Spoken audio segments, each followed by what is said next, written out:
Vikram Vedha south की एक बेहतरीन तमिल फिल्म है जिसकी कहानी पौराणिक कथा विक्रम और वेताल से प्रेरित है।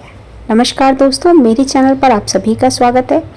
तो आज हम सुनने वाले हैं विक्रम वेदा, जो कि साउथ की एक बेहतरीन तमिल फिल्म है। इसका एक्सप्लेनेशन हिंदी में। आइए सुनते हैं। यह कहानी मुख्य रूप से एक ईमानदार पुलिस अफसर विक्रम और एक खूंखार गैंगस्टर वेदा के टकराव और सही गलत की समझ पर आधारित है।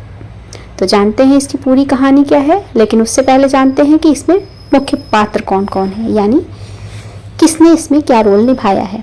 विक्रम आर माधवन एक ईमानदार पुलिस इंस्पेक्टर है जो मानता है कि दुनिया में या तो सही होता है या गलत, बीच का कुछ भी नहीं। वह एनकाउंटर स्पेशलिस्ट टीम का हिस्सा है। और वेदा, जिसका रोल निभाया है विजय सेतुपति जी ने, एक कुख्यात गैंगस्टर जो सही और गलत के बीच की बारीकियों को समझता है। तो आइए शुरू करते हैं इस मूवी का एक्सप्लेनेशन हिंदी में। विक्रम की एनकाउंटर टीम वेदा के कई साथियों को मार गिराती है। वेदा अपने भाई पुली को अपराध की दुनिया से दूर रखना चाहता है, लेकिन पुली एक गैंगस्टर रवि के जाल में फंस जाता है और एक पुलिस एनकाउंटर में पुली मारा जाता है, जिसे विक्रम की टीम ने एक अपराधी बताकर एनकाउंटर दिखाया था ताकि जांच से बचा जा सके। आगे कहानी में क्या होगा जानने से पहले अगर आप चैनल पर नए हैं तो सब्सक्राइब कर दीजिएगा और बेल आइकन में ऑल पर प्रेस कर दीजिएगा। लौटते हैं कहानी में। वेदा का आत्मसमर्पण। अचानक वेदा खुद पुलिस स्टेशन आकर आत्मसमर्पण कर देता है। जब विक्रम उससे पूछताछ करता है तो वेदा कहता है वह उसे 3 कहानियां सुनाएगा, जैसे वेताल ने राजा विक्रमादित्य को सुनाता था। अब वेदा की पहली कहानी ये है, जो उसकी 3 कहानियां था उसमें से पहली कहानी। वेदा हर बार विक्रम को अपनी जिंदगी से जुड़ी एक कहानी सुनाता है और कहानी के अंत में विक्रम से एक नैतिक सवाल पूछता है। पहली कहानी है, वेदा बताता है कि कैसे वह एक छोटा तस्कर बना, कैसे उसका छोटा भाई पुली रवि के कारण मुसीबत में पड़ गया।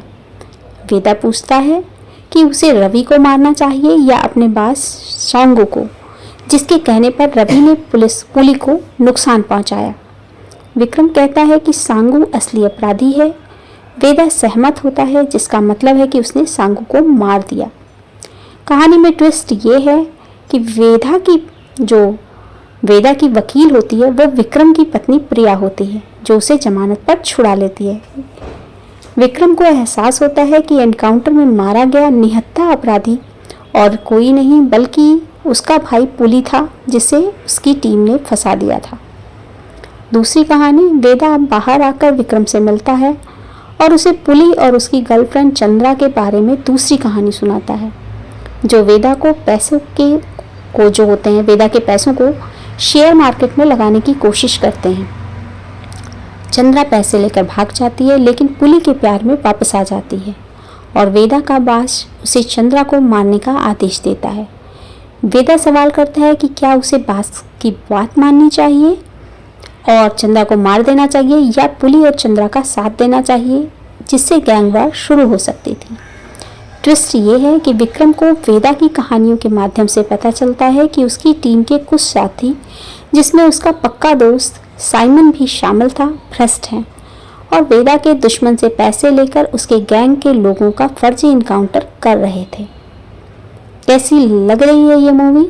अगर एक्सप्लेनेशन पसंद आ रहा है तो चैनल को लाइक करें, शेयर करें और सब्सक्राइब कर देंगे। वापस लौटते हैं मूवी में। तीसरी कहानी और क्लाइमैक्स भी है इसमें। वेदा की तीसरी कहानी और विक्रम की खुद की जांच से यह खुलासा होता है कि असली खलनायक कोई और नहीं बल्कि उसकी अपनी ही टीम का सीनियर ऑफिसर सुरेंद्र था। सुरेंद्र वेदा के दुश्मन बबलू से पैसे लेकर वेदा और उसके साथियों को खत्म कराना चाहता था। अंत में वेदा की कहानियों और सवालों से विक्रम का सही और गलत का कठोर नजरिया टूट जाता है और उसे पता चलता है कि दुनिया सफ़ेद और काले में बटी हुई नहीं है, बल्कि उसके बीच में कई भूरे रंग भी हैं। आखिर आगे क्या होगा जानते हैं। विक्रम अब सच्चाई जानने के बाद खुद के भ्रष्ट साथियों और असली अपराधी सुरेंद्र को पकड़ने के लिए वेदा के साथ मिलकर काम करता है और फिल्म का अंत एक बड़े एक्शन सीक्वेंस के साथ होता है, जहां विक्रम और वेदा असली विलन के आमने सामने होते हैं। और यह फिल्म का एक रोमांचक थ्रिलर है जो हमें यह सोचने पर मजबूर करती है कि कौन हीरो है और कौन विलन। कैसा लगा इस मूवी का एक्सप्लेनेशन? अगर पसंद आया है तो चैनल को लाइक करें, शेयर करें और साथ में सब्सक्राइब करें। धन्यवाद इसे पूरा सुनने के लिए। मिलते हैं किसी और मूवी के एक्सप्लेनेशन में।